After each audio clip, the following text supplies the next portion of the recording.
Sydney and I decided to check in Wellsworth for something to eat, but we didn't even want to take a step off Edward's footplate when we saw shattered glass everywhere, but we knew we had to investigate. We saw a few bodies too, but they were beyond recognition.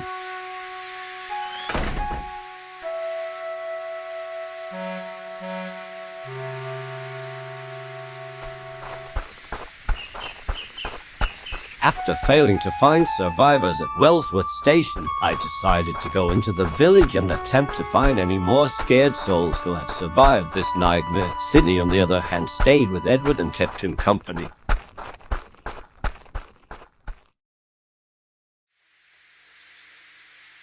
I searched a few buildings thoroughly, but with no prevail before I decided to head back to Edward since it was getting dark. But as I was walking up to the old engine, my two-way radio started to make static.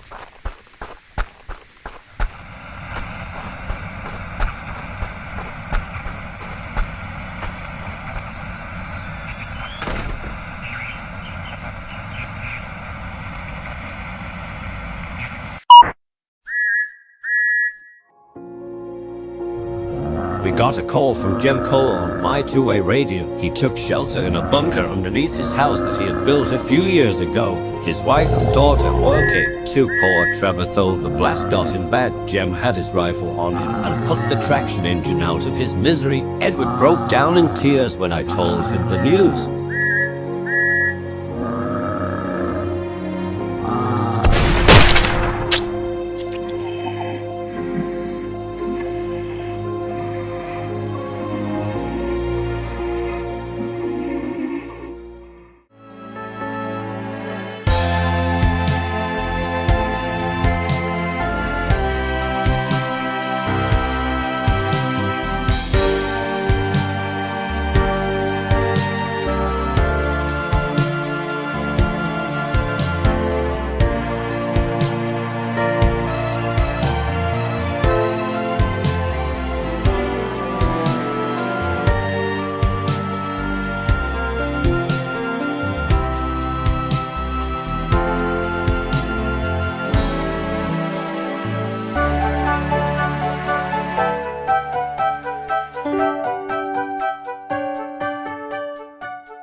We talked about our adventures with Trevor until we felt drowsy, and we've decided to sleep inside Edward's cab tonight. It might be risky, but it's less hazardous than sleeping in a building with tons of shattered glass inside it. Luckily, we still had a spare fire blanket in the cab, so we used that. I hope this nightmare ends soon.